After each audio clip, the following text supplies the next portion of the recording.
Vaisakhan തമ്പിയും ന്യൂട്ടനുമായിട്ട് ബന്ധപ്പെട്ടൊരു video നമ്മൾ ചെയ്തിരുന്നു. Newton വലിയ അന്ധവിശ്വാസിയാണെന്നൊക്കെയായിരുന്നു വൈശാഖൻ തമ്പി പറഞ്ഞിരുന്നത്. എത്തീസത്തെ നിരീശ്വരവാദത്തെ ന്യായീകരിക്കാൻ വേണ്ടി അങ്ങനെ പല വളച്ചൊടിക്കലുകളും വൈശാഖൻ തമ്പി നടത്താറുണ്ട്. വളരെ ഡീറ്റെയിൽ ആയിട്ട് ആ വീഡിയോയിൽ നമ്മളത് പൊളിച്ചെടുക്കിയിരുന്നു.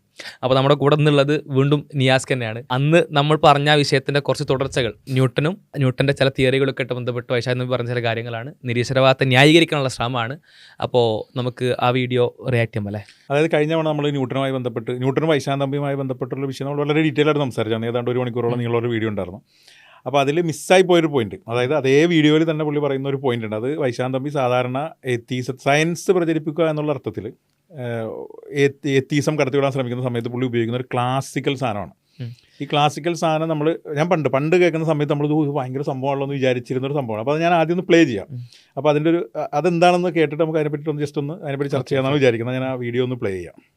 ഇതിൽ 2 സ്റ്റേറ്റ്മെൻറ്റ്സ് ഞാൻ പറഞ്ഞിട്ടുണ്ട്. Four every action there is an equal and opposite reaction. ഇതൊരു സ്റ്റേറ്റ്മെൻറ്റാണ്. ഇതെല്ലാവർക്കും അറിയാവുന്ന ന്യൂട്ടൺസ് 3rd ലോ ഓഫ് മോഷനാണ്.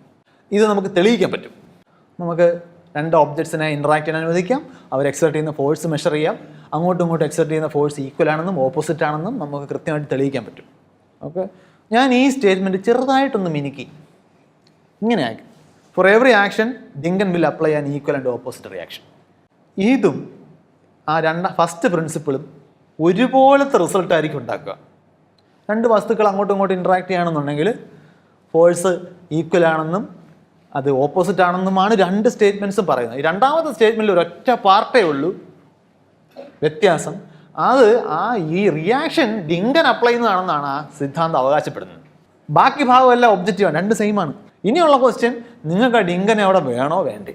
നിങ്ങൾക്ക് തെളിയിക്കാൻ പറ്റും ഈക്വലും ഓപ്പോസിറ്റും ആണ്, എല്ലാ ആക്ഷനും റിയാക്ഷനും ഉണ്ടെന്നൊക്കെ തെളിയിക്കാൻ പറ്റും. ഡിങ്കനാണ് അപ്ലൈ ചെയ്യുന്നതെന്ന് തെളിയിക്കാൻ പറ്റില്ല. നിങ്ങൾക്ക് വേണമെങ്കിൽ വിശ്വസിക്കാതെ ഡിങ്കൻ്റെ ആണ്. Question whether you need it or not. Newton ഇതിൻ്റെ ആവശ്യം ഉണ്ടായിരുന്നു. ന്യൂട്ടൺ ശരിക്കും ഇത് ഏതോ ഒരു ക്രിയേറ്റർ എന്ന് ഡിസൈൻ ചെയ്തതാണെന്ന് വിശ്വസിച്ചിരുന്ന ആളാണ്. പുള്ളി ആ ഡിസൈൻ എന്താണെന്ന് മനസ്സിലാക്കുകയാണ് ചെയ്തത്. അതേതാണ് ഈ നീല നിറത്തിൽ ബാക്ക്ഗ്രൗണ്ടിൽ എഴുതിയിരിക്കുന്ന സംഗതിയാണ് ന്യൂട്ടൺ കണ്ടുപിടിച്ചത്. അതിനകത്ത് ഇവിടെ നമ്മളൊരു സേഫ്റ്റിക്ക് വേണ്ടി ഇങ്ങനെ വെച്ചേക്കുന്നേ ഉള്ളൂ. അവിടെ നിങ്ങൾക്ക് എന്തും വെക്കാം, എന്തും അതിനകത്ത് തിരികെ വെക്കാം. ഒറ്റ കുഴപ്പമേ ഉള്ളൂ, ഡിങ്കനെ പ്രൂവ് ചെയ്യാൻ പറ്റാത്ത പോലെ ആ വസ്തുവിനെ ആ വെക്കുന്ന ഏജന്റിനെ നിങ്ങൾക്ക് പ്രൂവ് ചെയ്യാൻ പറ്റത്തില്ല. ഓക്കെ, ഇതാണ് ഇതിൻ്റെ ബേസ്. ഇതെന്ന് പറഞ്ഞാൽ എനിക്ക് തോന്നുന്ന ഒരുവിധപ്പെട്ട സയൻസ് പ്രചാരണ പരിപാടി, ശാസ്ത്ര പ്രചാരണ പരിപാടികളെല്ലാം പുള്ളി നൈസായിട്ട് കയറുന്ന ഒരു ക്ലാസിക്കൽ ഐറ്റമാണ്. അതായത് സയൻസ് ഇങ്ങനെ ഡീറ്റെയിലായിട്ട് പറയും, അത് അവതരിപ്പിക്കാൻ അദ്ദേഹത്തിന് നല്ല കഴിവുണ്ട്. അത് അവതരിപ്പിച്ചതിന് ശേഷം ഇങ്ങനെ ചില പൊടിക്കൈകൾ വെച്ചൊരു തട്ടിപ്പ് കാട്ടിയിട്ട് എന്ത് ചെയ്തു നിരീശ്വരവാദത്തെ ന്യായീകരിക്കും. അപ്പോൾ നമ്മൾ ഇത് കേൾക്കുന്ന സമയത്ത് ആദ്യം ഞാനത് വിചാരിക്കുന്നത് വെച്ചാൽ ഇത് കറക്റ്റാണല്ലോ, ഇതെന്തിനാണ് നമ്മൾ അവിടെ ഒരു ഡിങ്കൻ വിൽ അപ്ലൈ എന്ന് വിചാരിക്കേണ്ട കാര്യമില്ലല്ലോ. പക്ഷേ അതിലെന്തോ ഒരു അങ്ങനെ വിചാരിക്കും. പക്ഷേ നമുക്ക് എന്തോ ഒരു പ്രശ്നമുണ്ടെന്ന് മനസ്സിലാവും. പക്ഷേ നമുക്കത് ഇയാൾ പറയുന്നത് ന്യായമാണ്. കാരണം പുള്ളി അത് വ്യക്തമായിട്ട് സയൻസൊക്കെ വ്യക്തമായിട്ടുള്ള പറയുന്നത്, കൂട്ടത്തിൽ ഇത് ചെറുതായിട്ട് കയറ്റി വിടുകയാണ്. അതായത് ഒരുപാട് വ്യക്തമായി പറഞ്ഞതിന് ശേഷം ഒരു ഇങ്ങനത്തെ സാധനം കയറ്റി വിടുമ്പോൾ ആൾക്കാർ അതും കൂടി ആ വ്യക്തതയിലേക്കാണ് നമുക്ക് ശരിയായിരിക്കും. അത്രയും നൈസായിട്ട് അവതരിപ്പിക്കണം. പുള്ളിയുടെ പ്രസന്റേഷൻ സ്കിൽ എന്ന് പറഞ്ഞാൽ ഭയങ്കരമായ പ്രസന്റേഷൻ സ്കില്ലുള്ള മനുഷ്യനാണ്. എത്ര കൺവിൻസ് മാത്രമല്ല, കടുത്ത സയന്റിഫിക് ടോപ്പിക്കുകൾ വരെ വളരെ നൈസായിട്ട് ഇങ്ങനെ പ്രസന്റ് ചെയ്യും. അപ്പോൾ ഇതിലൊരു പ്രശ്നം എന്താണെന്ന് വെച്ചാൽ പുള്ളി പറയുന്നത് ഇപ്പോൾ for every action there is an equal and opposite reaction. അതാണ് ആ സ്റ്റേറ്റ്മെന്റ്. 2ാമത്തെ സ്റ്റേറ്റ്മെന്റിൽ for every action Dinkan will apply equal and opposite reaction. ഇതാണ് ഒരു മതവിശ്വാസിയുടെ പെർസ്പെക്റ്റീവായിട്ട് പുള്ളി അവതരിപ്പിക്കുന്നത്. ഇവർ പറയുന്നത് ഡിങ്കൻ അവിടെ മതവിശ്വാസി ദൈവത്തെ കൊണ്ടുപോയി വെക്കും എന്നാണ് ഇവർ പറയാതെ പറഞ്ഞു വെക്കുന്നത് ഇൻഡയറക്ട്ലി. അപ്പോൾ ഇതിൽ നമ്മൾ എന്ത് ചെയ്യാന്ന് വെച്ചാൽ പുള്ളിയുടെ ഈ ഒരു 1.5 മിനിറ്റ് വീഡിയോ ഉണ്ട്. ഓക്കെ, ഈ 1.5 മിനിറ്റ് വീഡിയോയിലുള്ള പുള്ളി ഒരു വളരെ സീരിയസ് ആയിട്ടൊരു മിസ്റെപ്രസെൻറ്റേഷൻ അല്ലെങ്കിൽ ഒരു സ്ട്രോമാനാണ് സത്യത്തിൽ. അത് മാത്രമല്ല ഒരു ഭയങ്കരമായ ഒരു കോൺട്രഡിക്ഷൻ ഉണ്ട് ഈ 1.5 മിനിറ്റ് വീഡിയോയുടെ അകത്ത്, ഈ ഒരു ചെറിയ ടോക്കിൻ്റെ അകത്തുണ്ട്. പക്ഷെ നമ്മൾ മനസ്സിലാക്കണമെന്നുണ്ടെങ്കിൽ നമുക്ക് എന്ത് ചെയ്യാം, അതൊന്ന് മനസ്സിലാക്കാൻ ശ്രമിക്കുക. അതായത് four every action Dinkan will apply equal and opposite reaction എന്ന് പറയുന്നത് ഒരു മതവിശ്വാസിയുടെ റെപ്രസെൻറ്റ് ചെയ്യുന്ന ഒരു സ്റ്റേറ്റ്മെൻ്റ് അല്ല. ഈ 1.5 മിനിറ്റിൻ്റെ ഉള്ളിൽ ഒരുപാട് പ്രശ്നങ്ങളുണ്ട്. നമ്മൾ ഓരോ പ്രശ്നങ്ങൾ ഡീകോഡ് വരികയാണ്.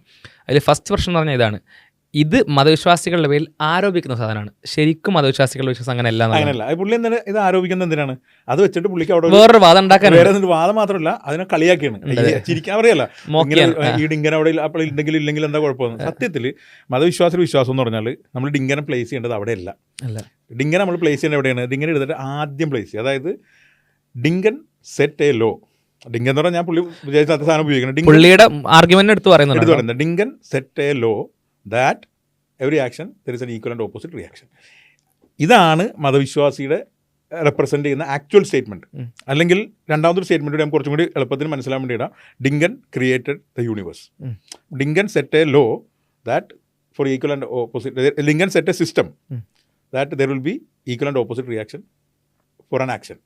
ഇതാണ് ചെയ്യുന്നത്. അപ്പോൾ ഇങ്ങനെയാണ് സത്യത്തിൽ പുള്ളി ഒരു ഒരു ഒരു സത്യസന്ധതയുള്ളൊരു മനുഷ്യനാണെങ്കിൽ ചെയ്യേണ്ടത് ഇങ്ങനെയാണ്. മതവിശ്വാസം റെപ്രസെൻറ്റ് ചെയ്യുന്നത് ഇങ്ങനെയാണ്. കാരണം ഇതാണ് മതവിശ്വാസത്തെ, ഇത് പുള്ളി തന്നെ അതിൽ അംഗീകരിക്കുന്നുണ്ട്. അതിലേക്ക് നമുക്ക് അടുത്ത പോയിന്റിലേക്ക് വരാം.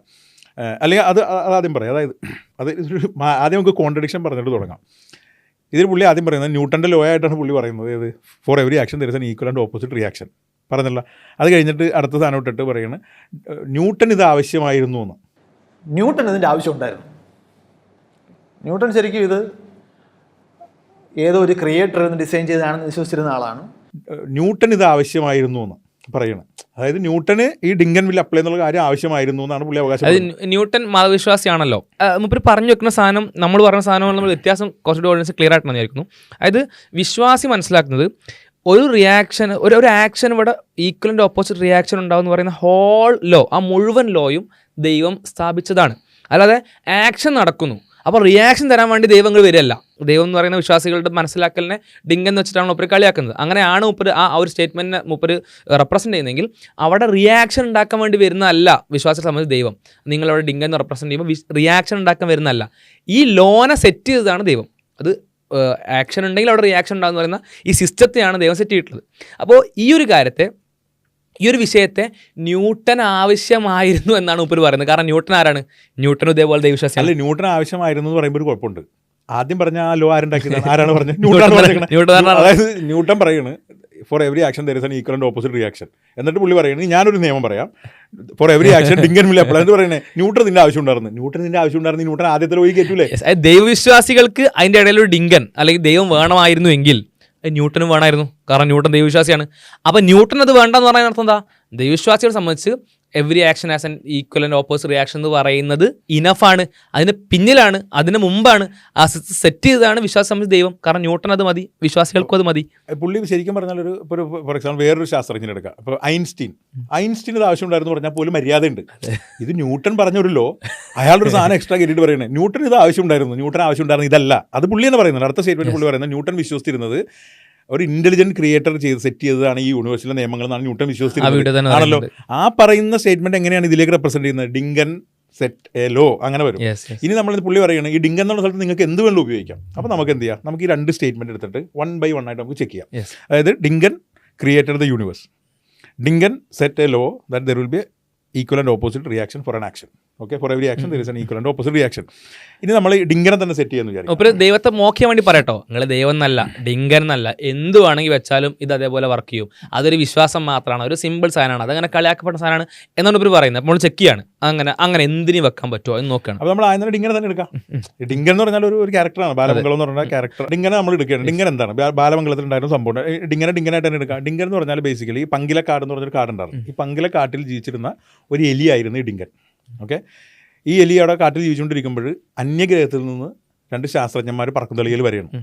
UFO പോലെ സംഭവം അന്യഗ്രഹത്തിൽ നിന്നാണ് വരുന്നത്. അപ്പോൾ ഇവർക്ക് കുറച്ച് പരീക്ഷണങ്ങൾ ചെയ്യണം. അതിന് വേണ്ടിയിട്ട് ഇവിടെ ഒരു ജീവിനെ പിടിക്കാൻ നോക്കിയിട്ടാണ് ഈ എലീനെ പിടിക്കുന്നത്. ഈ എലീനെ പിടിച്ചിട്ട് ഇവർ അതിൻ്റെ അത് കുറേ പരീക്ഷണങ്ങൾ നടത്തിയാണ്. പരീക്ഷണങ്ങൾ നടത്തിയിട്ട് പരാജയപ്പെട്ടു പോയി. അപ്പോൾ ഇവർ പരാജയപ്പെട്ടെന്ന് നിർത്തിയത് ഈ എലീനെ അവിടെ ഉപേക്ഷിച്ചിട്ട് ഇവർ തിരിച്ചുപോയി. ഓക്കെ, ഇത് ഞാൻ ഉണ്ടാക്കി പറയുന്നതല്ല. ബാലമംഗലത്തിൽ ഡിങ്കൻ വായിച്ചിട്ടുള്ള എല്ലാവർക്കും അറിയാം. പണ്ട് ഈ എല്ലാ ഡിങ്കൻ്റെ എപ്പിസോഡും ഡിങ്കൻ്റെ ബുക്ക് ഉള്ളതിൻ്റെ തൊട്ട് മുമ്പിലും പേജിൽ ഇങ്ങനെ ചെറുതായിട്ട് ഡിങ്കൻ എന്താണെന്ന് എഴുതിയിട്ടുണ്ടാവും. ഞാനിപ്പോൾ ലേറ്റസ്റ്റ് സെർച്ച് ചെയ്ത് നോക്കി, അതിൻ്റെ അതില്ല. അല്ലെങ്കിൽ പഴയതിലെല്ലാം ഉണ്ട്. അത് കണ്ടിട്ടുള്ള എല്ലാവർക്കും 90s കിഡ്സിന് എല്ലാവർക്കും കണ്ടിട്ടുണ്ടാവും. അപ്പോൾ അങ്ങനെ ഉപേക്ഷിച്ചിട്ട് പോയ ഡിങ്കൻ പിന്നെ എഴുന്നേൽക്കുമ്പോൾ നമ്മൾ സ്പൈഡർമാനിലൊക്കെ പോലെ ചിലന്തി അടിച്ച് വലുതായ പോലെ ഡിങ്കനൊരു സൂപ്പർ പവർ കിട്ടണം. സൂപ്പർ പവർ കിട്ടി. അതിനുശേഷം പുള്ളി ഈ ശക്തി എന്തിനും ഉപയോഗിക്കണം? ആ കാട്ടിലെ മൃഗങ്ങളെ രക്ഷിക്കാനും അതിലെ കാര്യങ്ങൾക്ക് ഇടപെടാനൊക്കെ ആയിട്ട് ഉപയോഗിക്കണം. ഇനി നമ്മൾ എന്താണ് ഡിങ്കൻ എന്ന് മനസ്സിലാക്കാം. ഈ ഡിങ്കനെ ഞാൻ എടുത്തിട്ട് എന്ത് ചെയ്യണം? ഞാൻ പറഞ്ഞ 2 ഇക്വേഷനിലേക്ക് ഇടുകയാണ്. Dinkan created the universe. Dinkan എന്ന് പറഞ്ഞൊരു എലി ഉണ്ടാവുന്നതിന് മുമ്പ്, എലിയമ്മക്കും എലിയച്ഛനും ഡിങ്കൻ എലി ഉണ്ടാവുന്നതിന് മുമ്പും ഇവിടെ യൂണിവേഴ്സ് ഉണ്ടായിരുന്നു അല്ലേ? പിന്നെ ഡിങ്കൻ ജനിക്കുന്നതിന് മുമ്പും എല്ലാ ആക്ഷനും ഈക്വൽ ആൻഡ് ഓപ്പോസിറ്റ് റിയാക്ഷൻ ഉണ്ടായിരുന്നു. അതായത് ദൈവത്തെ വിശ്വാസികൾ മനസ്സിലാക്കുന്ന സ്ഥലത്തേക്ക് നിങ്ങൾ പറയുകയാണെങ്കിൽ കളിയായിക്കൊണ്ട് പറയുകയാണ് അതിങ്ങനെ ബാലമംഗലത്തിൽ വായിക്കുന്ന ഡിങ്കനാണല്ലോ. അല്ല, ആ ഡിങ്കനെ, ആ ക്യാരക്ടറിനെ നിങ്ങൾ മനസ്സിലാക്കുന്ന ആ ഒരു സാധനത്തെ ദൈവത്തിൻ്റെ അവിടേക്ക് റീപ്ലേസ് ചെയ്യാൻ പറ്റില്ല. വിശ്വാസികൾ മനസ്സിലാക്കുന്ന ദൈവം ആരാണ്? യൂണിവേഴ്സ് ഉണ്ടാക്കിയ, എല്ലാ നിയമങ്ങളും സെറ്റ് ചെയ്ത്. അപ്പോൾ ഇവിടെ സ്പെസിഫിക്കലി പറയുകയാണെങ്കിൽ നിങ്ങൾ കളിയാക്കി കൊണ്ട് പറഞ്ഞാൽ എല്ലാ ആക്ഷനും ഈക്വലിൻ്റെ ഓപ്പോസിറ്റ് റിയാക്ഷൻ ഉണ്ടാകും എന്ന് പറയുന്ന ആ ലോ, ഈ ലോ ഒക്കെ ഉണ്ടാക്കിയ അസ്തിത്വത്തെയാണ്, എൻറ്റിറ്റിയാണ്, എക്സ്റ്റൻസാണ് ദൈവം എന്ന് പറയുന്നത്. ആ ദൈവം എന്ന് പറഞ്ഞാൽ ഇതിനൊക്കെ മുമ്പുള്ളതാണ്. എന്നാൽ ഡിങ്കൻ അങ്ങനെയല്ല. ഡിങ്കന് മുമ്പ് യൂണിവേഴ്സ് ഉണ്ട്, ഡിങ്കന് മുമ്പ് ഈ ലോ ഉണ്ട്. അപ്പോൾ ഡിങ്കൻ നമ്മൾ അവിടേക്ക് പ്ലേസ് ചെയ്ത് കഴിഞ്ഞാൽ അവിടെ കോൺട്രഡിക്ഷൻ വരും. ഇനി നമ്മൾ എന്ത് ചെയ്യണം? നമ്മൾ ഓരോന്നോരോന്നായിട്ട് ഇടണം. നമുക്ക് ഓരോരുത്തരെ പെട്ടെന്ന് ഇട്ട് നോക്കാം. ഞാൻ എന്നെ ഇടണം. എൻ്റെ പേര് നിയാസ് എന്നാണ്. നിയാസ് ക്രിയേറ്റഡ് ദ യൂണിവേഴ്സ് എന്ന് പറയുന്നത് അപ്പോഴും വർക്കാവില്ല. കാരണം ഞാനൊരു 25 വർഷം മുമ്പ്, പ്രായച്ചിരി കുറഞ്ഞെടുക്കണം, 25 വർഷം മുമ്പ് 20 വയസ്സ് കുറയട്ടെ. അപ്പോൾ ഞാൻ അതിനു മുമ്പ് ഞാനില്ല. അപ്പോൾ ഞാൻ എങ്ങനെയാണ് യൂണിവേഴ്സ് ഉണ്ടാക്കാൻ പറ്റില്ല. ഞാനല്ല ഇത് സെറ്റ് ചെയ്തേക്കണം. ഓക്കെ, ഞാൻ ആരുള്ള സാധാരണ മനുഷ്യനാണ്. അത് ഓക്കെ. നമുക്ക് എന്ത് ചെയ്യാം? മുഹമ്മദ് നബി എടുക്കാം. സല്ലല്ലാഹു അലൈഹി വസല്ലം. മുഹമ്മദ് നബി ക്രിയേറ്റഡ് ദ യൂണിവേഴ്സ്. അല്ലെങ്കിൽ മുഹമ്മദ് നബി created the law. Muhammad Nabi set the law that for every action there is an equal and opposite reaction. With same logic. ഞാൻ എന്ന വ്യക്തിയെ ഇട്ട് അതേ ലോജിക്ക് വെച്ചിട്ട് അത് വർക്കാവില്ല. അത് നമ്മൾ ഏറ്റവും പ്രധാനപ്പെട്ട, ഏറ്റവും സൃഷ്ടികളിൽ ഏറ്റവും ശ്രേഷ്ഠനായിട്ട് കാണുന്ന പ്രവാചകനെ പോലും അവിടെ പ്ലേസ് ചെയ്യാൻ പറ്റില്ല എന്നുള്ളതാണ്. ഇനി അടുത്തത് ഒരു എക്സാമ്പിൾ ആയിട്ട് എടുക്കുകയാണ് ജീസസ് ക്രൈസ്റ്റ്. യേശു ക്രിസ്തുവിനെ എടുക്കുകയാണ്. യേശു Kristu created the universe. Okay, അതിൽ നമുക്ക് ഇൻ ഡീറ്റെയിൽ ആയിട്ട് പോകണം. നമുക്ക് പറഞ്ഞിട്ട് നമുക്ക് നോക്കാം. Yeshu Kristu created the universe, അല്ലെങ്കിൽ Jesus Christ created the universe. Jesus Christ set a law that for every action. അതൊക്കെ എന്ന് വിചാരിക്കാം. ഇതും വർക്കാവില്ല. കാരണം യേശു ക്രിസ്തു എന്ന് പറഞ്ഞ ഒരാൾ, ഐ മീൻ ഒരു മനുഷ്യൻ എന്നുള്ള നിലയ്ക്കാണ്. നമുക്ക് മറ്റേ പോയിന്റിലേക്ക് തിരിച്ചു വരാം. ദൈവികമായ ആ പോയിന്റിലേക്ക് നമുക്ക് തിരിച്ചു വരാം. ഞാൻ പറഞ്ഞ ഞാൻ ആസ് ഒരു ചരിത്ര പുരുഷൻ എന്നുള്ള നിലയ്ക്ക് എടുക്കുകയാണെങ്കിൽ 2000 വർഷം മുമ്പ് ജനിച്ച ഒരു വ്യക്തിയാണ്. ഓക്കെ, കന്യക ഗർഭം ധരിച്ച അല്ലെങ്കിൽ ചരിത്ര പുരുഷനായിട്ട് ജീവിക്കുന്ന ഒരു വ്യക്തിയാണ്. ഈ വ്യക്തി ജനിക്കുന്നതിന് മുമ്പും ഇവിടെ യൂണിവേഴ്സ് ഉണ്ടായിരുന്നുണ്ട്. അതിന് മുമ്പും ആക്ഷനുകൾക്ക് ഓപ്പോസിറ്റ് റിയാക്ഷൻ ഉണ്ടായിരുന്നു. അപ്പോൾ നമ്മളൊരു ക്രിസ്ത്യൻ മതവിശ്വാസം, ഒരു ട്രിനിറ്റി വിശ്വാസമാണ്. ക്രിസ്ത്യൻ മതവിശ്വാസമല്ല, അതിലെ ട്രിനിറ്റേറിയൻ ക്രിസ്ത്യൻസിനോട് ചോദിച്ചാൽ അവർ പറയും ഞങ്ങൾ അങ്ങനെയല്ല. ഈ യേശു ക്രിസ്തു എന്ന് പറയുന്നത്, ഈ ജീസസ് ക്രൈസ്റ്റ് എന്ന് പറയുന്നത് ദൈവം തന്നെയാണ്. ദൈവത്തിൻ്റെ ദൈവം എന്ന് പറഞ്ഞാൽ ഒരു പിതാവ്, പുത്രൻ, പരിശുദ്ധാത്മാവ് ഒന്നാണ്. അത് ആവശ്യത്തിലേക്ക് പോകുന്നില്ല ട്രിനിറ്റിയിലേക്ക്. പക്ഷേ മൂന്നും കൂടി ചേർന്നതിൻ്റെ ഒരു ഭാഗമാണ്. അത് കോ എക്സിസ്റ്റന്റ്, കോ ഈക്വൽ ആണ്. ഈക്വൽ ഭാഗം പറയാൻ പറ്റില്ല എന്നാണ് പറയുന്നത്. ഭാഗം പറയാൻ പറ്റില്ല, രണ്ടായല്ലോ. കോ ഈക്വൽ ആണ്. ഞാൻ അതിന് എടുക്കണം കേട്ടോ. ഞാൻ അതിൻ്റെ അകത്ത് അതുമേ ട്രിനിറ്റിനെ പറ്റി ഞാൻ തർക്കിക്കാൻ നിൽക്കുന്നില്ല. അങ്ങനെ ഉള്ള ഒരു ദൈവം, അതായത് ഇൻഡിപെൻഡൻ്റ് ആയ, എവർ എക്സിസ്റ്റിംഗ് ആയ, ഫോംലെസ് ആയ ഒരു ദൈവമാണ് ബൈബിളിലുള്ളത്. ആ അർത്ഥത്തിൽ എടുത്താൽ അവിടെ സ്യൂട്ടാവും. അതായത് ആക്ച്വൽ ദൈവം, ആ ഒരു എന്താ പറയാ അൾട്ടിമേറ്റ് ആയിട്ടുള്ള യൂണിവേഴ്സിന് പുറത്തുള്ള ആ ദൈവമുണ്ടല്ലോ, സുപ്രീം ഗോഡ്, ആ ഗോഡിലേക്ക് ജീസസിനെ ഇക്വേറ്റ് ചെയ്യുകയാണെങ്കിൽ, അതിലേക്ക് അങ്ങ് നേരെ ചേർത്ത് അങ്ങ് വെക്കുകയാണെങ്കിൽ ഓക്കെ, വർക്കാവാം. അത് വെക്കാൻ പറ്റുമോ എന്നുള്ള കാര്യത്തിൽ വേറെ കുറേ ഡിസ്കഷൻസ് ഉണ്ട്. അവർക്ക് പോലും ഇന്റേണലി അങ്ങനെ വർക്ക് ചെയ്യാത്ത സംഭവങ്ങളുണ്ട്. വണ്ണസ്സുകാരുണ്ട് പല. അതായത് ക്രിസ്ത്യൻ, നമ്മളിപ്പോൾ ബൈബിൾ എടുത്തിട്ട് അല്ലെങ്കിൽ ചർച്ച ചെയ്യാം, ജസ്റ്റ് ChatGPT എടുത്ത് അടിച്ചു നോക്കിയാൽ മതി, അല്ലെങ്കിൽ ഗൂഗിൾ എടുത്ത് അടിച്ചു നോക്കിയാൽ മതി. മാരകമായ ചർച്ചകൾ നടക്കുന്ന ഒരു സംഭവമാണ്. അതായത് മറ്റേ ഡിവൈൻ ആണോ, ജീസസ് ക്രൈസ്റ്റിന്റെ ഡിവൈൻ ആണോ എന്ന് ചോദിച്ച് ചർച്ച ഈക്വൽ ആയിട്ട്. അത് കഴിഞ്ഞാൽ നമ്മൾ ന്യൂട്ടന്റെ വിഷയത്തിലും ചർച്ച ചെയ്തായിരുന്നു. ന്യൂട്ടൻ ആ വ്യൂ എടുത്തിട്ടില്ല. ന്യൂട്ടൻ കോ ഈക്വൽ ആണെന്ന് എടുത്തിട്ടില്ല. ന്യൂട്ടൻ ഒരു ചെറിയൊരു ഡിവിനിറ്റി ഉണ്ട്, പക്ഷേ ദൈവമായിട്ട് ഈക്വൽ അല്ല, സബോർഡിനേറ്റ് ആണ്. അങ്ങനെ സബോർഡിനേറ്റ് എടുക്കുന്ന വ്യൂ ന്യൂട്ടൻ ഉണ്ട്. പിന്നെ ഏരിയസ്, അതൊക്കെ നമ്മൾ ഡീറ്റെയിൽ ആയിട്ട് പിന്നെ അന്ന് ചർച്ച ചെയ്തിട്ടുണ്ട്. ഞാൻ പറയുന്ന ഇങ്ങനെ ഒരു വ്യൂ എടുത്താൽ ഇത് ശരിയാണെന്ന് തെളിയിച്ചാൽ മാത്രമേ ഇവിടെ വർക്കാവുള്ളൂ. ജീസസ് ക്രൈസ്റ്റ് ഷൂട്ട് ആവണമെങ്കിൽ ട്രിനിറ്റി നമ്മൾ തെളിയിക്കണം. കോ ഈക്വൽ ആയിട്ടുള്ള 3 സംഭവങ്ങൾ ചേർന്ന ഒരു ദൈവമാണ് തെളിയിക്കണം. അതല്ല നമ്മുടെ സബ്ജക്റ്റ്. അപ്പോൾ അങ്ങനെ എടുത്താൽ മാത്രമേ അവിടെ വർക്കാവുള്ളൂ ആണല്ലോ. അതായത് ഇൻഡിപെൻഡൻ്റ് ആയ യൂണിവേഴ്സിന് പുറത്തുള്ള ദൈവം ഉണ്ടെങ്കിൽ മാത്രമേ വർക്കാവുള്ളൂ. ഇനി നമുക്ക് എന്ത് ചെയ്യാം? ഒരു വിവാദ വിഷയമായിട്ടല്ല, എന്നാലും നമുക്ക് ശ്രീകൃഷ്ണൻ എടുക്കാം. ഓക്കെ, ശ്രീകൃഷ്ണൻ എടുത്തിട്ട് ശ്രീകൃഷ്ണൻ ക്രിയേറ്റഡ് ദ യൂണിവേഴ്സ്, അല്ലെങ്കിൽ Sreekrishnan set law of the universe, law of the universe നിർത്തും. ഇനി അത് തന്നെ പിടിക്കേണ്ട, നമുക്ക് ബോറടിക്കണ്ട. ഓക്കെ, അപ്പോൾ ഈ ശ്രീകൃഷ്ണൻ എന്ന് പറഞ്ഞ ക്യാരക്ടർ നമ്മൾ നോക്കണം. ഞാൻ പണ്ട് ശ്രീകൃഷ്ണ സീരിയൽ കണ്ട അടിസ്ഥാനത്തിലാണ് ഞാൻ പറയുന്നത്. അതായത് പുള്ളി, ഈ ശ്രീകൃഷ്ണൻ എന്ന് പറഞ്ഞൊരു വ്യക്തി, ഈ ശ്രീ ചേർക്കുന്ന ബഹുമാനത്തോടു കൂടിയാണ്. അപ്പോൾ പുള്ളി എന്ന് പറയുന്നതും ബഹുമാനത്തോടു കൂടിയാണ്. അത് ആദ്യം മനസ്സിലാക്കണം. അതിന് അതൊരു വിഷയം വരണ്ട. അതായത് വസുദേവരുടെയും ദേവകിയുടെയും 8ാമത്തെ മകനായിട്ട് ജയിലിൽ ജനിക്കുന്ന ഒരാളാണ് ഈ ശ്രീകൃഷ്ണൻ. അതായത് കംസൻ എന്ന് പറഞ്ഞാൽ പുള്ളിയുടെ അമ്മാവനാണ്. അതായത് ദേവകിയുടെ ബ്രദറാണ് കംസൻ, ഈ ശ്രീകൃഷ്ണൻ്റെ അമ്മാവൻ. അപ്പോൾ പുള്ളിക്ക് ഒരു ഇതുണ്ടാവണം, ഒരു അശരീരി ഉണ്ടാവണം. 8ാമത്തെ ദേവകിയുടെ 8ാമത്തെ പുത്രൻ നിന്നെ വധിക്കുമെന്ന് പറഞ്ഞുകൊണ്ട് പുള്ളി എന്ത് ചെയ്യുന്നു, സ്വന്തം പെങ്ങളെ ഒരു ഇതിലടിക്കണം, ജയിലിലടിക്കണം. അതിൻ്റെ കഥയുടെ വേറെ പ്രശ്നത്തിലേക്ക് നമ്മൾ പോകുന്നില്ല. അങ്ങനെ ഇരുന്നിട്ട് 8ാമത്തെ പുത്രനായിട്ട് ജനിക്കുന്നതാണ്. പക്ഷേ അവിടെ എന്താ വെച്ചാൽ അവിടെ ഒരു അത്ഭുതം നടന്നു. പുള്ളിക്ക് അന്ന് ഞാൻ കണ്ട സീരിയലിൽ എങ്ങനെയാണെന്ന് വെച്ചാൽ, ഈ വസുദേവരുടെ കയ്യിലുള്ള ചങ്ങല പൊട്ടും അന്ന് രാത്രി. കുട്ടി ഉണ്ടാവുന്ന സമയത്ത് 7 കുട്ടികളെയും 6 കുട്ടികളെ കൊന്നുകളയും. 7ാമത്തെ ബലരാമനാണ്. അതിൽ വേറെ കുറച്ച് കഥകളുണ്ട്. 8ാമത്തെ ഈ കുട്ടി ഉണ്ടാക്കുമ്പോൾ പുള്ളി അവിടെ നിന്ന് ഈ കുട്ടിയും കൊട്ടയിലെടുത്തിട്ട് പുള്ളി പോയി മറ്റേ ഇവരുടെ അടുത്ത് ഏൽപ്പിക്കും, യശോദാദേവീനെ ഏൽപ്പിക്കണം. പിന്നെ അവിടെയാണ് ശ്രീകൃഷ്ണൻ വളരുന്നത്. അപ്പോൾ ഈ കഥയുടെ അടിസ്ഥാനത്തിൽ ഇതിലും ഡിവിനിറ്റിയുടെ അംശം കിടക്കുന്ന അതിലേക്ക് നമുക്ക് വരാം. ഈ കഥ നോക്കുകയാണെന്നുണ്ടെങ്കിൽ വർക്കാവില്ല. അതെ, അതിനു മുമ്പ് യൂണിവേഴ്സ് ഉണ്ട്, അതാണല്ലോ പ്രസവം നടന്നത്. യൂണിവേഴ്സിന്റെ ലോ ഉണ്ട്, ഉണ്ട്, അതിന് പ്രസവം നടന്ന അമ്മാവനുണ്ട്, അമ്മാവൻ ജനിച്ചിട്ടുണ്ട്. അമ്മാവൻ ആ സമയത്ത് ഒരു ആക്ഷൻ നടത്തിയിറങ്ങി അവിടെ ഈക്വൽ ആൻഡ് ഓപ്പോസിറ്റ് റിയാക്ഷൻ ഉണ്ടാവുമായിരുന്നു. അല്ലാതെ അമ്മാവൻ മതിൽ മിട്ടിടിക്കാൻ നേരത്ത് മതിൽ ഇങ്ങനെ അങ്ങനെ പോകില്ല, ഈക്വൽ ആൻഡ് ഓപ്പോസിറ്റ് റിയാക്ഷൻ ഉണ്ടാവുമായിരുന്നു. അപ്പോൾ പിന്നെ ശ്രീകൃഷ്ണൻ വർക്ക് ചെയ്യുന്നത് എങ്ങനെയാണ്? ശ്രീകൃഷ്ണൻ എന്ന് പറഞ്ഞാൽ ഇപ്പോൾ നമ്മളൊരു ഹൈന്ദവ വിശ്വാസിയോട് ചോദിച്ചാൽ പുള്ളി പറയാം അത് ശ്രീകൃഷ്ണൻ എന്ന് പറഞ്ഞാൽ ദൈവത്തിൻ്റെ അവതാരമാണ്. സ്പെസിഫിക്കലി മഹാവിഷ്ണുവിൻ്റെ മഹാവിഷ്ണു മഹാവിഷ്ണു ആരാണ്? ദൈവത്തിൻ്റെ ഒരു പാർട്ടാണ്. അതായത് ബ്രഹ്മ, വിഷ്ണു, മഹേശ്വര, അങ്ങനെ ശിവൻ അങ്ങനെ ഒരു ഇതുണ്ട്, സംഹാരം, സൃഷ്ടി, സ്ഥിതി, സംഹാരം എന്നുള്ള സംഭവം വരും. അത് വൺ ഓഫ് ദ വ്യൂ ആണ്. ഇനി വേറൊരു വ്യൂ ഉണ്ട്, വേദങ്ങൾ മാത്രമുള്ളൂ ദൈവത്തിൻ്റെ വചനങ്ങൾ, ബാക്കിയെല്ലാം പുരാണങ്ങളൊന്നാണ് ദൈവത്തിൻ്റെ വചനങ്ങളല്ല എന്ന് എടുക്കുന്ന ഇപ്പോൾ ദയാനന്ദ സരസ്വതിയുടെയൊക്കെ ആര്യ സമാജം, ദയാനന്ദ സരസ്വതി, പിന്നെ മറ്റേ രാജാ റാംമോഹൻ റോയുടെ ബ്രഹ്മസമാജമല്ല ഒരു ഇതുണ്ട്, നമ്മുടെ സദ്യയൊക്കെ നിർത്തലാക്കിയ രാജാ റാംമോഹൻ റോയുടെ. അപ്പോൾ ഈ ആര്യ സമാജത്തിൻ്റെ വ്യൂ എന്താണെന്ന് വെച്ചാൽ വേദങ്ങൾ മാത്രമേ എടുക്കുള്ളൂ. ദൈവം എന്ന് പറഞ്ഞാൽ ഫോംലെസ് ആയിട്ടുള്ള, ഇൻഡിപെൻഡൻ്റ് ആയിട്ടുള്ള, യൂണിവേഴ്സിന് പുറത്തുള്ള, അതിന് വിഗ്രഹങ്ങളില്ലാത്ത, രൂപങ്ങളില്ലാത്ത ഒരു സംഭവമാണ് ദൈവം. അവതാരം എന്നൊരു സംഭവം ദൈവത്തിന് പോസിബിൾ അല്ല എന്ന് വിശ്വസിക്കുന്ന ഒരു വ്യൂ ഉണ്ട്. ഈ ശ്രീ ദയാനന്ദ സരസ്വതി നിസ്സാരക്കാരനല്ല, ബേസിക്കലി ഇവിടുത്തെ ഒരു പ്രോമിനൻറ്റ് ഫിഗറാണ്. എനിക്ക് തോന്നുന്ന പുള്ളിയുടെ എൻ്റെ ഒരു ഓർമ്മ ശരിയാണെങ്കിൽ സ്വരാജ്യം എൻ്റെ ജന്മാവകാശമാണെന്ന് ബാലഗംഗാധര തിലകൻ പറയുന്നത് ഈ ദയാനന്ദ സരസ്വതിയുടെ വർക്കുകളിൽ ആകർഷണ അതിൽ നിന്ന് കിട്ടിയ ഒരു വേർഡായിട്ട് വരെ ഞാൻ എവിടെയോ വായിച്ചിട്ടുണ്ട്. പ്രോമിനൻറ്റ് ഫിഗറാണ്. ആര്യ സമാജം എന്ന് അറിയാലോ. ഇന്നും ഇപ്പോൾ നമ്മൾ ഒരാൾ ഹിന്ദു ആണ്, ഇപ്പോൾ എനിക്ക് ഹിന്ദു ആവണമെന്നുണ്ടെങ്കിൽ പോകുന്ന സ്ഥലത്തിൻ്റെ ഒരു ആര്യ സമാജം എന്നാണ്. അത്രത്തോളം പ്രൊമിനൻ്റ് ആയിട്ട് ഫിഗറാണ്. പുള്ളി പറയുന്നത് വേദങ്ങൾ അടിസ്ഥാനത്തിൽ ദൈവം എന്ന് പറഞ്ഞാൽ ഫോംലെസ് ആണ്, ഇൻഡിപെൻഡൻ്റ് ആണ്, എക്സ്റ്റേണൽ യൂണിവേഴ്സ് ആണ്. പിന്നെ താഴെയുള്ള മറ്റുള്ളവർ അതിനെ വിശദീകരിക്കുന്നത് ശരിയാണ്.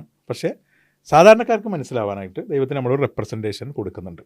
അതാണ് നമ്മൾ വിഗ്രഹങ്ങളായിട്ട് വെക്കുന്നത്. ആ ഒരു കേസ് എടുക്കുകയാണെന്നുണ്ടെങ്കിൽ അത് ഞാൻ പറഞ്ഞു വന്നത് അവിടെ അങ്ങനെ 2-3 വ്യൂ ഉണ്ട്. അതായത് ആ ദൈവം എന്ന് പറയുന്ന യൂണിവേഴ്സിന് പുറത്തുള്ള ഇൻഡിപെൻഡൻ്റ് ആയിട്ടുള്ള അൾട്ടിമേറ്റ് ആയിട്ടുള്ള എറ്റേണൽ ആയിട്ടുള്ള ആ ദൈവത്തിലേക്ക് വേറെ എന്തിനേലും ചേർക്കുന്നുവെങ്കിൽ, അത് ശ്രീകൃഷ്ണനാണെങ്കിലും ജീസസ് ക്രൈസ്റ്റ് ആണെങ്കിലും, അതാണ് നിങ്ങൾ പ്രൂവ് ചെയ്യുന്നുവെങ്കിൽ നിങ്ങൾക്ക് പ്രൂവ് ചെയ്യാൻ അത് നിങ്ങളെ ഇന്റേണൽ വിഷയങ്ങളാണ്. അത് ഇന്റേണൽ ഒരുപാട് എതിരഭിപ്രായങ്ങൾ വരുന്ന, എതിർവാദങ്ങൾ വരുന്ന ഒരുപാട് ഏരിയാസ് അവിടെ കിടക്കുന്നുണ്ട്. ഹൈന്ദവതയിലാണെങ്കിൽ ക്രൈസ്തവരാണ് കിടക്കുന്നുണ്ട്.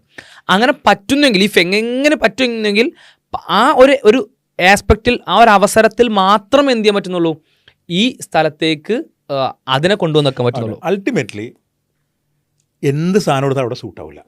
ദൈവമല്ലാത്ത വേറെ ഒന്നും. ആ ദൈവം എന്തായാലും ദൈവമായിരിക്കണം. ദൈവം എന്ന് പറയുമ്പോൾ ഏത് ദൈവമാണ്? നിങ്ങളുടെ അള്ളാഹു ആണോ അതോ യഹോവ? ആ ചോദ്യത്തിന് അർത്ഥമില്ല. നമ്മൾ ഉദ്ദേശിക്കുന്നത് അങ്ങനെ ഒരു പേരല്ല. നമ്മൾ ഉദ്ദേശിക്കുന്നത് അതിനുണ്ടാവുന്ന കുറേ ഒരു ക്വാളിറ്റീസ് ഉണ്ട്. ആ ക്വാളിറ്റീസ് സ്വാഭാവികമായിട്ടും യൂണിവേഴ്സിന് പുറത്തായിരിക്കണം. യൂണിവേഴ്സിന് പുറത്തെന്ന് പറയുമ്പോൾ സ്പേസ് ടൈമിന് പുറത്തായിരിക്കണം. പണ്ട് നമ്മൾ മദ്രസയിലൊക്കെ മറ്റേ കാലാതീതനായ ദൈവം എന്നൊക്കെ സ്കൂളിലൊക്കെ പഠിക്കും. കാലാതീതനായ ദൈവം, കാലാതീതനം എന്ന് പറഞ്ഞാൽ നമ്മൾ വിശ്വസിക്കും. അന്ന് നമുക്ക് അറിയില്ലായിരുന്നു. ഇപ്പോൾ കാലാതീതം എന്ന് പറഞ്ഞാൽ ആ വാക്കിന് അർത്ഥമുണ്ട്. ഇനി നമ്മൾ എന്ത് ചെയ്യണമെന്ന് വെച്ചാൽ വൈശാഖൻ തമ്മിയുടെ പൊസിഷൻ, അത് ഒരു സ്ട്രോങ് എത്തിയിസ്റ്റ്, ഇതേ സ്റ്റേറ്റ്മെൻറ്റിലാണ്. ഇതേ സ്റ്റേറ്റ്മെൻറ്റിൽ ഇപ്പോൾ നമ്മൾ ഇസ്ലാമിൻ്റെ വിശ്വാസം നോക്കി, ഇതിൻ്റെ വിശ്വാസം നോക്കി, ഏത് വിശ്വാസം നോക്കിയാലും ഒരു പർട്ടിക്കുലർ ക്വാളിറ്റി ഉള്ള ഒരു ദൈവം മാത്രമേ അവിടെ ഫിറ്റ് ആവുള്ളൂ. ആ ദൈവത്തിന് പലതരത്തിൽ പല ഭാഷകളിൽ പറയുണ്ടാവും. പക്ഷേ അത് ഒറ്റ എൻറ്റിറ്റി ആയിട്ടുള്ള യൂണിവേഴ്സിന് പുറത്തുള്ള ഈ തരത്തിലുള്ള ക്വാളിറ്റികളൊക്കെ ഉള്ള ആ ദൈവമാണ്. ആ ദൈവമാണെങ്കിൽ മാത്രമേ അത് മാച്ച് ആവുള്ളൂ. ആ ദൈവത്തിലേക്ക് നിങ്ങൾ ഏതെങ്കിലും പേര് പറയുമോ അല്ലെങ്കിൽ ഏതെങ്കിലും തരത്തിൽ വ്യാഖ്യാനമൊക്കെ ചെയ്താൽ ആ വ്യാഖ്യാനം ഈ ദൈവത്തിലേക്ക് എത്തിയാൽ മാത്രം, ആ ഒരു മൊമെന്റിൽ മാത്രമേ വർക്കാവുള്ളൂ. ആ ദൈവമല്ലാത്ത വേറൊന്നും അവിടെ സ്യൂട്ട് ആവില്ല. നമ്മൾ ഇതൊക്കെ അവലോകനം ചെയ്ത ഒരു ആസ്പെക്റ്റിൽ ദൈവം അല്ല എന്ന് പറയുന്ന നിരീശ്വരവാദത്തിന്റെ രീതിയിലാണെങ്കിലും ഈ സ്യൂട്ടാവെന്ന് പറയുമ്പോൾ അവിടെ ചർച്ചകൾ വരെ ഉണ്ട്. കാരണം ദൈവം അങ്ങനെ അവതാരമായിട്ട് വന്നു കഴിഞ്ഞാൽ അൺലിമിറ്റഡ് ആയ ദൈവത്തിന് ലിമിറ്റഡ് ഭൂമിയിലേക്ക് അങ്ങനത്തെ കുറെ ചർച്ചകൾ നടക്കുന്നത്. അതിലേക്ക് നമ്മൾ പോകുന്നില്ല. നമ്മുടെ വിഷയം അതല്ല. ഇനി നമ്മൾ എന്ത് ചെയ്യണം? ഒരു സ്ട്രോങ് എത്തിയസ്റ്റ് എടുക്കണം. സ്ട്രോങ് എത്തിയസ്റ്റിന്റെ ഞാൻ ഈ സ്റ്റേറ്റ്മെന്റ് എടുക്കുകയാണ്. നമ്മൾ ഡിങ്കൻ ക്രിയേറ്റഡ് ദി യൂണിവേഴ്സ്, അങ്ങനെ വിശ്വാസം എത്തിയസ്റ്റുകൾക്കില്ല. സ്ട്രോങ് എത്തിയസ്റ്റിനില്ല. അയാളുടെ വിശ്വാസം എന്താണ്? Nothing created the universe existed എന്ന് പറയുമ്പോൾ, അതായത് യൂണിവേഴ്സ് എക്സിസ്റ്റഡ് എന്ന് പറയുമ്പോൾ യൂണിവേഴ്സ് എക്സിസ്റ്റഡ് പിന്നെ universe came to exist in from nothing ആണ്. പിന്നെ നമ്മുടെ മൈത്രേയൻ പറയുന്ന പോലെയാണെങ്കിൽ മാറിക്കൊണ്ടിരിക്കുന്ന ഒരു പ്രപഞ്ചമാണ്. അതായത് നത്തിങ്ങിൽ നിന്നുണ്ടായ ഒരു പ്രപഞ്ചം മാറിക്കൊണ്ടിരിക്കുകയാണ്. അപ്പോൾ തന്നെ മറ്റേ ടൈം മാറ്റം എന്ന് പറയുന്നത് അത് നമ്മൾ ആ വിഷയത്തിലേക്ക് നമ്മൾ പോകുന്നില്ല. പക്ഷെ എന്നാൽ പോലും ഒരു സാധനം നത്തിങ്ങിൽ നിന്ന് പെട്ടെന്ന് അങ്ങോട്ട് എക്സിസ്റ്റ് ചെയ്തൊക്കെ നമ്മളെല്ലാവരും നത്തിങ്ങിൽ നിന്ന് യാദൃശ്ചികമായി സംഭവിച്ചു. അതുപോലെ നത്തിങ് സെറ്റലോ എവരി ആക്ഷൻ തരും. അത് ഒരു ഒന്നുമില്ല, ഒരു വെറുതെ അങ്ങനെ ഉണ്ടായി ഒരു സാധനം. പക്ഷെ ലോ കറക്റ്റ് ആണ്, ലോ സിസ്റ്റമാറ്റിക് ആണ്, ലോ അക്യുറേറ്റ് ആണ്. ഇങ്ങനത്തെ ഒരുപാട് ലോസ് ഉണ്ട്. സെറ്റ് ചെയ്തിട്ടൊന്നുമില്ല. അതങ്ങനെ നത്തിങ് സെറ്റ് ചെയ്യേണ്ട ഒന്നുമില്ല. ഐ മീൻ അങ്ങനെ ഒരു സംഭവമേ ഇല്ല. അതങ്ങനെ ഉണ്ട്. യൂണിവേഴ്സ് എന്താണ്, ഞാൻ കുറച്ചുകൂടി ക്ലാരിറ്റി വരാനാണ് ഈ രണ്ടാമത്തെ സ്റ്റേറ്റ്മെന്റ് കൂടി ഇട്ടത്. വിശ്വാസികളെ കറക്റ്റായിട്ട് റെപ്രസെന്റ് ചെയ്യണമെങ്കിൽ ഇത് നമുക്ക് പിന്നെ കൈയെടുത്താൻ പറ്റില്ല. ഈ സ്റ്റേറ്റ്മെന്റ് അതായത് ഡിങ്കൻ ക്രിയേറ്റഡ് യൂണിവേഴ്സ് എന്നുള്ള മറ്റേ ഡിങ്കൻ ഇപ്പുറം മാറ്റാൻ പറ്റില്ല. യൂണിവേഴ്സ് ഡിങ്കൻ ക്രിയേറ്റ് അങ്ങനെയൊന്നും പറ്റില്ലല്ലോ. അതുകൊണ്ടാണ് ഞാൻ അതും കൂടി ഇട്ടത്.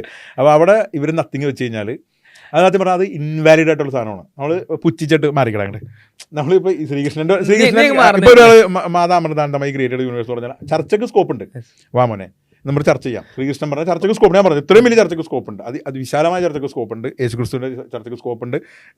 അങ്ങനെ ഏത് ഡിബേറ്റബിൾ സ്റ്റേറ്റ്മെന്റ് ആണ് ആരാണ് യൂണിവേഴ്സ് ക്രിയേറ്റ് ചെയ്തത്, ആരാണ് ഈ ലോ സെറ്റ് ചെയ്തത് എന്നതിന് ഇങ്ങനെ പല മതവിശ്വാസികൾ പല ആശയങ്ങൾ കൊടുക്കുന്ന ആൻസേഴ്സ് എന്ന് പറഞ്ഞാൽ അത് അവിടെ ഒരു ഡിബേറ്റിന് സ്കോപ്പ് ഉണ്ട്. ആ ഡിബേറ്റബിൾ സ്റ്റേറ്റ്മെൻറ്റ്സ് ആണ് അതൊക്കെ. പക്ഷെ നിങ്ങളെ വ്യൂ എന്ന് പറഞ്ഞാൽ ഇപ്പോൾ ഈ കളിയാക്കുന്ന ആളുകളുടെ വ്യൂ എന്ന് പറഞ്ഞാൽ അത് ഇവിടെ ഒരു വാദമായി പോലും വെക്കാൻ പറ്റാത്ത സാധനം. എന്താ നിങ്ങൾ പറയുന്നത്? യൂണിവേഴ്സ് അങ്ങ് ഉണ്ടായി എന്നാ മാറ്റമുണ്ട്. അത് ഒന്നുമില്ലാതെ യൂണിവേഴ്സ് ഉണ്ട്. പക്ഷെ മാറിക്കൊണ്ടിരിക്കണം. മാറണമെങ്കിൽ ടൈം വേണമെന്ന്. ടൈമില്ലാതെ മാറാൻ പറ്റില്ല. ടൈം ആണെങ്കിൽ ഒരു സ്ഥലത്ത് സ്റ്റാർട്ട് ചെയ്തിട്ടുള്ളൂ. അപ്പോൾ ഈ വ്യൂവിൽ ഞാൻ പറഞ്ഞ ക്രമത്തിൽ പറയുന്നത് എന്താ, ശ്രീകൃഷ്ണൻ ക്രിയേറ്റീവ് യൂണിവേഴ്സ് നമുക്ക് അവിടെ പോയി ചർച്ച ചെയ്യാം. മൂന്നാമത് കണ്ണം വരും നത്തിങ് ക്രിയേറ്റീവ് യൂണിവേഴ്സ് അങ്ങനെ മാറി കിടക്കാം എന്ന് പറയാൻ പറ്റുള്ളൂ. മനസ്സിലായി? ഇനി ഇത് സ്ട്രോങ് എത്തിയസാണ്. ഇനി വീക്ക് എത്തിയസ് എന്ന് പറഞ്ഞ സംഭവം. അതായത് വീക്ക് എത്തിയസുകൾ പറയണമെന്ന് വെച്ചാൽ every action there is an equal and opposite reaction. അത് ആരെങ്കിലും സെറ്റ് ചെയ്താണോ എന്ന് എനിക്ക് അറിയേണ്ട ആവശ്യമില്ല. എനിക്ക് അറിയില്ല, അത് അറിയേണ്ട ആവശ്യമില്ല. It works. എനിക്ക് അതിൻ്റെ ആവശ്യമില്ല. മൈത്രേയം പറയുന്നത് അങ്ങനെ. എനിക്ക് അതിൻ്റെ ആവശ്യമില്ല. നിങ്ങളുടെ ദൈവത്തിന് എനിക്ക് ആവശ്യമില്ല. അറിയേണ്ട ആവശ്യമില്ല. വൈശാന്തമ്പ് പറയുന്നത് ഈ ലോ ഇവിടെ വർക്ക് ചെയ്യുന്നുണ്ട്. എനിക്കത് അതിൻ്റെ മുറ്റത്തൊരു സാധനത്തിന് എനിക്ക് ആവശ്യമില്ല. ഈ ആവശ്യമില്ല എന്ന് പറഞ്ഞ ആൾക്കാരോട് ചേട്ടൻ ആവശ്യമില്ല, വെരി ഗുഡ് പിക്കോ എന്നാ പറയാൻ പറ്റുള്ളൂ. എനിക്ക് അറിയേണ്ട ആവശ്യമില്ല എന്ന് പറഞ്ഞാൽ അതായത് ഞാൻ അവർ സീരിയസ് ഡിസ്കഷനിൽ എൻഗേജ്ഡ് ആവാനോ അവരിതിൻ്റെ ഫിലോസഫിക്കൽ അക്യുറസി നോക്കാനോ അല്ലെങ്കിൽ അവരിതിൻ്റെ ആർഗ്യുമെന്റ്സിന്റെ വാലിഡിറ്റി നോക്കാനോ അവർ തയ്യാറല്ല. അല്ലെങ്കിൽ അവർക്ക് എൻ്റെ ആവശ്യമില്ല എന്ന് പറയുന്നു. ആവശ്യമില്ല എന്ന് പറയും ചെയ്യുന്നു. ഒപ്പം തന്നെ ഈ കൺസെപ്റ്റ് എന്ത് ചെയ്യുന്നു? അല്ല, അതിൽ വേറൊരു സംഭവമുണ്ട്. കഴിഞ്ഞ നമ്മൾ ഡിസ്കസ് ചെയ്തായിരുന്നു വൈശാന്ത് തമ്പിയുടെ. അത് കഴിഞ്ഞ വീഡിയോ എല്ലാവരും കാണണമെന്ന് ഞാൻ പറയുന്നു. വൈശാന്ത് തമ്പി എന്തുകൊണ്ട് മതം വിട്ടു, അല്ലെങ്കിൽ ആ ന്യൂട്ടനും വൈശാന്ത് തമ്പിയുള്ളത് ഒരു ഡിസ്കഷൻ കഴിഞ്ഞ വീഡിയോയിൽ ഉണ്ടായിരുന്നു. അതൊന്ന് സെർച്ച് ചെയ്ത് കണ്ടാൽ നന്നായിരിക്കും. അപ്പോൾ പുള്ളി പറയുന്നത് വെച്ചാൽ പുള്ളി സ്കൂളിൽ ചെന്നപ്പോൾ സയൻസിൽ ദൈവമില്ല, അതുകൊണ്ട് ദൈവമില്ല. ഇതാണ് ആർഗ്യുമെൻ്റ്. ഇതാണ് അത് നമ്മൾ ഡീറ്റെയിൽ ആയിട്ട് സംസാരിച്ചിട്ടുണ്ട്. അതിനെപ്പറ്റി ഞാൻ ചർച്ച ചെയ്യുന്നില്ല. അപ്പോൾ ഇവരുടെ അടുത്ത് നമുക്ക് എന്താ പറയാൻ പറ്റണം? ഒന്നുമില്ല. എനിക്കറിയാം. ഞാൻ വിശന്ന് എനിക്ക് ഭയങ്കര വിശപ്പ്. ഞാൻ ഇങ്ങോട്ട് കയറി വന്ന് അപ്പോൾ ഇവിടെ ആരുമില്ല റൂമിൽ. പക്ഷെ ഇവിടെ ഒരു പൊതിച്ചോറ് ഇരിപ്പുണ്ട്. ഞാൻ പൊതിച്ചോറ് അങ്ങോട്ട് തിന്നുകയെന്നുണ്ട്. ഞാൻ പറയണത് വിശന്നപ്പോൾ ചോറ് ഇരിപ്പുണ്ട്, ഞാൻ തിന്നു. മറ്റേ ചോറിൻ്റെ ഉടമസ്ഥനപ്പുറം ബാത്റൂം പോയതായിരിക്കും. അത് നിനക്ക് അറിയണ്ടെന്ന് പറഞ്ഞാൽ നിനക്ക് അറിയണ്ട. ബൈ. ഓക്കെ, അറിയണമെങ്കിൽ നമുക്ക് ഇന്റലക്ച്വൽ ഡിസ്കഷന് അവിടെ സാധ്യമല്ല. അവിടെ ശരിക്കും പിന്നെ വരുന്ന വേറൊരു ആസ്പെക്ട് എന്ന് പറഞ്ഞാൽ ഇത് അറിയണ്ടേ എന്നുള്ള ഇമോഷണൽ എന്താ പറയുക സൈഡിനെ പറ്റിയിട്ടുള്ള അതിൻ്റെ വാലിഡിറ്റിയെ പറ്റിയിട്ടുള്ള ചോദ്യങ്ങളാണ്. നമ്മൾ ഇത്രത്തോളം അനുഗ്രഹങ്ങൾ നൽകിയിട്ടുണ്ടെങ്കിൽ, ഇത്രത്തോളം നമ്മൾ ആസ്വദിക്കുന്നുണ്ടെങ്കിൽ, ഇത്രത്തോളം സൗകര്യങ്ങളുണ്ടെങ്കിൽ, ഇത് ഇങ്ങനെ അവസാനിച്ച് പോകുന്നത് നമ്മൾ കാണുന്നുണ്ടെങ്കിൽ ഇതിനെന്തെങ്കിലും അർത്ഥം ഉണ്ടാവില്ല, മീനിങ് ഉണ്ടാവില്ല, ഇതെന്തെങ്കിലും ഇങ്ങനെ ഒരു സെറ്റ് ചെയ്തിട്ടുള്ള ഒരു ഇത്രയും ക്രമം നമ്മൾ കാണുമ്പോൾ അതൊക്കെ ഇവിടെ അറേഞ്ച് ചെയ്തിട്ടുള്ള സിസ്റ്റത്തെ ക്രമീകരിച്ചിട്ടുള്ള ഒരു ദൈവം ഉണ്ടാവാൻ സാധ്യത ഉണ്ടല്ലോ. അങ്ങനെ ദൈവം ഉണ്ടെങ്കിൽ ഇതൊക്കെ നൽകിയ ദൈവം നമുക്ക് എന്തെങ്കിലും പർപ്പസ് തന്നിട്ടുണ്ടാവല്ലോ. അങ്ങനെയാണെങ്കിൽ അത് എന്താണെന്ന് അറിയാൻ നമ്മൾ ശ്രമിക്കണ്ടേ എന്ന് പറയുന്ന സം കൈൻഡ് ഓഫ് നമ്മളെപ്പറ്റി ചോദിക്കുന്ന ചോദ്യങ്ങളുണ്ടല്ലോ. ആ ഒരു ചോദ്യങ്ങൾ അതിലേക്കാണ് ആൾ പിന്നെ പോകേണ്ടത്. അല്ലാതെ ആൾ ഡയറക്റ്റ്ലി ഇതിലേക്കല്ല വരേണ്ടത്. ആവശ്യമില്ല എന്ന് പറയുന്ന ആൾ ഈ തരത്തിലുള്ള ചിന്തകളിലേക്കാണ് പോകേണ്ടതെന്നുള്ളതാണ്. ഇതാണ് ബേസിക്കലി നമുക്ക് എന്ത് ചെയ്യുന്നത് ഈ ഒരു വിഷയത്തിൽ. നമ്മൾ ഇത്ര കട്ട വിഷയമൊന്നുമല്ല. ഇത് അന്നത്തെ വിഷയത്തിൽ ഞങ്ങൾ സംസാരിച്ചപ്പോൾ ഒരു പോയിന്റ് വരാനുണ്ട്. കാരണം അത് അതിൽ നമുക്ക് സൂട്ടാവില്ലായിരുന്നു ആ സ്ഥലത്ത്. അത് വേറെ ഡിസ്കഷൻ ആയിരുന്നു. അപ്പോൾ ബേസിക്കലി വൈശാന്ത് തമ്പിയുടെ ക്ലാസിക് സാധനമാണ് ഇത്. പല സ്ഥലങ്ങളിലും സ്കൂളിൽ പോയി അവതരിപ്പിക്കുന്ന സ്ഥലങ്ങളിലും പല സ്ഥലങ്ങളിലും ഈ പുള്ളി ഈ സംഭവം ഉപയോഗിക്കാറുണ്ട്. ന്യൂട്ടൻ്റെ വിഷയം നമ്മൾ നേരത്തെ ചർച്ച ചെയ്തിട്ടുണ്ട്. ഇതിൽ നമുക്ക് പറയേണ്ടത് പുള്ളി പറഞ്ഞ പോലെ ഡിങ്കിന് പകരം നിങ്ങൾ എന്തുകൊണ്ടും വെച്ചോളൂ. No way. ഞങ്ങൾ എന്തെങ്കിലും വെച്ചാൽ ശരിയാവില്ല. ഡിങ്കനും പറ്റൂല, വേറൊന്നും പറ്റൂല. ദൈവം മാത്രമേ അവിടെ സ്യൂട്ട് ആവുള്ളൂ എന്നുള്ളതാണ് നമ്മുടെ ഒരു പോയിന്റ്. അപ്പോൾ ഇനി മുതൽ ഈ ഞാൻ പറയുന്നത് നമ്മൾ ഏറ്റവും കൂടുതൽ വളരെയധികം റെസ്പെക്ട് ചെയ്യുന്ന മനുഷ്യനാണ് ഞാൻ. സാധാരണ വൈശാന്ത് തമ്പിനെ പറ്റി പറയുമ്പോൾ പറയാറുള്ളത്, സാധാരണ ആദ്യത്തെ ഒരു മിനിറ്റ് നമ്മൾ പുള്ളിനെ പറ്റി നല്ലത് പറയാനാണ് നമ്മൾ ഉപയോഗിക്കുക. കാരണം നമ്മളൊരിക്കലും രവിചന്ദ്രനുമായിട്ടോ ആരിഫ് ഹുസൈനായിട്ടോ ഒന്ന് കമ്പയർ ചെയ്യാൻ പറ്റുന്ന ഒരാളെയല്ല. പുള്ളി വളരെ മാന്യമായിട്ട് സംസാരിക്കുന്ന വളരെ ഒരുപാട് അറിവുകൾ പുള്ളിയുടെ നമുക്ക് കിട്ടിയിട്ടുണ്ട്. പക്ഷേ പുള്ളി ഏത്തീസം പ്രൊമോട്ട് ചെയ്യുന്ന സ്ഥലങ്ങളിൽ എന്ത് ചെയ്യണം? നമ്മൾ വളരെ കെയർഫുൾ ആയിരിക്കണം. നമ്മൾ ശ്രദ്ധിക്കണം. ഇത് എന്തോ ഒരു പ്രശ്നമുണ്ടല്ലോ. ഒന്നും വേണ്ട, നിങ്ങൾ ഈ സാധനത്തിന് സ്ക്രീൻഷോട്ട് എടുക്കുക. പുള്ളി 2 സാധനം കാണിക്കണ്ടല്ലോ ബ്ലൂ കളർ. ഈ സ്ക്രീൻഷോട്ട് എടുത്തിട്ട് പുള്ളി എന്ത് ചെയ്യുക? നേരെ ചാറ്റ്ജിപിറ്റിയിലോ ഗ്രോക്കിലോ ഇട്ട് ചോദിച്ചാലും മതി. ഞാൻ പറഞ്ഞത് അത്ര സിമ്പിളാണ്. അതിലെന്തോ ഒരു പ്രശ്നം കാണുന്നുണ്ടോ എന്ന് തോന്നിക്കഴിഞ്ഞാൽ, ഏത്തീസത്തിനെ പറ്റി സംസാരിക്കുന്നുണ്ടോ അവിടെ നിങ്ങൾ ചെക്ക് ചെയ്തോ. അതിൻ്റെ അകത്തൊരു മാരകമായ പറ്റിപ്പോ അല്ലെങ്കിൽ ഒരു മിസ്റെപ്രസെൻറ്റേഷനോ അല്ലെങ്കിൽ ഒരു സ്ട്രോമാൻ ഫാലസിയോ അതിൻ്റെ അത് ഉണ്ടായിരിക്കും എന്നുള്ള കാര്യത്തിൽ ഗ്യാരണ്ടിയാണ്. കാരണം ഞാൻ ഇത് എൻ്റെ വൈശാന്ത് തമ്മിയെ ബന്ധപ്പെട്ട് എനിക്കോടെ 5ാമത്തെ 6ാമത്തെ വീഡിയോ ആണ്. എനിക്ക് ഡാം ഷുവറാണ് ഏത് വീഡിയോയിൽ പുള്ളി ഏത്തീസം സയൻസ് മതം വിശ്വാസം സംസാരിക്കുന്നുണ്ടോ ഈ സാധനം കിട്ടും. ഇതാണ് വിഷയം. അതായത് അദ്ദേഹം പറയുന്ന ഈ സയൻസ് കണ്ടന്റുകൾ അതിനപ്പുറത്ത് ആ സാധനങ്ങൾ പറഞ്ഞുകൊണ്ട് അദ്ദേഹം പ്രൂവ് ചെയ്യാൻ ശ്രമിക്കുന്ന നിരീശ്വരവാദത്തിൻ്റെ ചില ആസ്പെക്ട്, ചില ഏരിയാസ്, അതെന്ന് പറഞ്ഞാൽ അവിടെ ഒന്നും ഉപയോഗിച്ച ലോജിക്ക് നമുക്ക് ഇവിടെ കാണാൻ പറ്റില്ല എന്നുള്ളതാണ്. അല്ലെങ്കിൽ അവിടെ ഒന്നും യൂസ് ചെയ്തിട്ടുള്ള ഒരു ക്യൂരിയോസിറ്റി, ഡെപ്തിലേക്ക് റിസർച്ച് ചെയ്യാനുള്ള ഓപ്പൺ മൈൻഡഡ്നെസ്, ഈ സാധനം ഒന്നും ഇല്ലാതെ ഭയങ്കര ബയാസ്ഡായിട്ട്, ഭയങ്കര മുൻധാരണയോടുകൂടി ഒരു സാധനം സ്ഥാപിക്കാൻ വേണ്ടി ചില ഫാലസികൾ ഉപയോഗിക്കുന്ന, ന്യായവൈകല്യങ്ങൾ ഉപയോഗിക്കുന്ന, ചില തെറ്റിദ്ധാരണകൾ ഉണ്ടാക്കുന്ന. ഒരു മിനിറ്റിൽ കോൺട്രഡിക്ഷൻ. ന്യൂട്ടന്റെ ലോ പറഞ്ഞിട്ട് പുള്ളി പറയുന്നത് ന്യൂട്ടൺ ഇതിൻ്റെ ഒരു ആവശ്യം ഉണ്ടായിരുന്നു, ന്യൂട്ടൺ ഇതെല്ലാം ഒരു ഇന്റലിജന്റ് ക്രിയേറ്റർ ഡിസൈൻ ചെയ്താന്ന് വിശ്വസിച്ചു. എന്നാൽ അതിന് തൊട്ടുമുമ്പ് പറഞ്ഞതോ? അപ്പോൾ കോൺട്രഡിക്ഷൻ, ഇത്രയും 20 സെക്കൻഡിൽ കോൺട്രഡിക്ഷൻ വരുന്നത് എന്തുകൊണ്ടാണ്? അത് ഇത്രയും ബുദ്ധിപരമായി, ഇത്രയും കഴിവുള്ള ഒരു മനുഷ്യൻ എന്തുകൊണ്ടാണ് വരുന്നതെന്ന് വെച്ചാൽ ആ പുള്ളി ആ പിന്തുടരുന്ന ആശയത്തിൽ എന്തോ ഒരു പ്രശ്നമുണ്ട്. അതുകൊണ്ടാണ് അതായത് ഈ ഇത്രയും ഉറപ്പുള്ള സയന്റിഫിക് കൺസെപ്റ്റ്സിനെ ആ ആശയത്തിലേക്ക് മാച്ച് ചെയ്യാൻ ശ്രമിക്കുമ്പോൾ അവിടെ അത് പൊട്ടുന്നു, അവിടെ മിസ്റെപ്രസെൻഷൻ വരുന്നു, അല്ലെങ്കിൽ കോൺട്രഡിക്ഷൻ വരുന്നു, ന്യായവൈകല്യം വരുന്നു. അപ്പോൾ അതിനർത്ഥം എന്താണ്? ഈ സയൻസിൻ്റെ ആശയങ്ങൾക്കല്ല പ്രശ്നം, ഇതിനെ എവിടേക്കാണ് മുട്ടിക്കാൻ ശ്രമിക്കുന്നത്? അത് എപ്പോൾ ശ്രമിച്ചാലും ആ എത്തീസിലേക്ക് ഇത് മുട്ടുന്നില്ല എന്ന് മാത്രമല്ല, മുട്ടിക്കാൻ ശ്രമിക്കുന്ന സമയത്തൊക്കെ എന്ത് ചെയ്യാണ്? കോൺട്രഡിക്ഷൻ വരികയാണ്, ഈ ഇത്തരത്തിലുള്ള ലോജിക്കൽ പ്രശ്നങ്ങൾ വരികയാണ്. അപ്പോൾ ആ ആശയത്തിന് തന്നെയാണ് പ്രശ്നം. എല്ലായിടത്തും പോയിട്ടുണ്ട്. അപ്പോൾ ഞാൻ പറഞ്ഞ ഇപ്പോൾ ആദ്യമായിട്ട് ഈ വീഡിയോ കേൾക്കുന്നവരുണ്ടെങ്കിൽ നിങ്ങൾ ജസ്റ്റ് പോയിട്ട് ഇതിൽ വൈശാന്ത് അമ്മി എന്ന് പറഞ്ഞൊരു പ്ലേലിസ്റ്റ് ഉണ്ടാവും, അതിൽ ഞങ്ങൾ സെർച്ച് ചെയ്ത് പോയി കഴിഞ്ഞാൽ കാണാൻ പറ്റും. എവിടെ തൊട്ടാലും അത് പൊട്ടും. അത് ഞാൻ പറയും, എന്തെങ്കിലും ഒന്നിൽ പോയി കണക്ട് ആവണ്ടേ? ഇത് കറക്റ്റാണല്ലോ എന്ന്. എല്ലാത്തിലും പൊട്ടുന്ന പോയിന്റ് ഉണ്ട്. അത് നമ്മൾ ഒരെണ്ണത്തിൽ വളരെ ഡീറ്റെയിൽ ആയിട്ട് നമ്മൾ ഒരു 1.5 മണിക്കൂറോളം ഇരുന്ന് സംസാരിച്ചിട്ടുണ്ട്. അപ്പോൾ ഇതാണ് ഇന്നത്തെ വിഷയം. നമുക്ക് അതായത് ഇപ്പോൾ വൈശാന്ത് അമ്പിയോട് അക്കമുള്ള ഈ വീഡിയോ കാണുന്ന എല്ലാ ആളുകളോടും സൂചിപ്പിക്കാനുള്ള കാര്യം എന്ന് പറഞ്ഞാൽ, അങ്ങനെയെങ്കിൽ ആ ആശയത്തിന് എന്തെങ്കിലും പ്രശ്നമുണ്ടല്ലോ എന്നുള്ളതാണ്. നമ്മൾ സയൻറ്റിഫിക്കായിട്ട് ഒബ്സർവ് ചെയ്യുന്ന കാര്യങ്ങളെല്ലാം ഈ ആശയത്തിൻ്റെ പെർസ്പെക്റ്റീവിൽ നോക്കുമ്പോൾ, ആ സയൻറ്റിഫിക് ആശയങ്ങൾക്ക് ഇതിലേക്ക് ടച്ച് ചെയ്ത് നോക്കുമ്പോൾ അവിടെ എന്തോ ന്യായവൈകല്യം, ലോജിക്കൽ ഫാലസി യൂസ് ചെയ്യേണ്ടി വരുന്നു. അപ്പോൾ ഈ ആശയത്തിന് എന്തോ പ്രശ്നമുണ്ടല്ലോ എന്നുള്ളതാണ് കാര്യം സൂചിപ്പിക്കാനുള്ളത്. അവിടെ ഈ ഉദാഹരണം അടക്കം, മുന്നത്തെ വീഡിയോകൾ സൂചിപ്പിച്ച ഉദാഹരണം അടക്കം അത് മനസ്സിലാക്കാൻ വേണ്ടി യൂസ് ചെയ്യാമെന്നുള്ള പ്രത്യേകം ഓർമ്മിപ്പിക്കുകയാണ്. ഈ വീഡിയോ കണ്ട ആളുകൾ, ഇതിലെ കാര്യങ്ങൾ കണക്റ്റ് ആയിട്ടുള്ള ആളുകൾ അത് മറ്റേ വീഡിയോകൾ പോലും കൂടി പോയി കാണണം എന്നുള്ളത് സൂചിപ്പിക്കുകയാണ്. അത് ഒരുപാട് ഉപകാരപ്പെട്ടേക്കാം. അപ്പോൾ ഈ വീഡിയോ അവസാനിപ്പിക്കുന്നു. അസ്സലാമു അലൈക്കും വറഹ്മത്തുള്ളാഹി.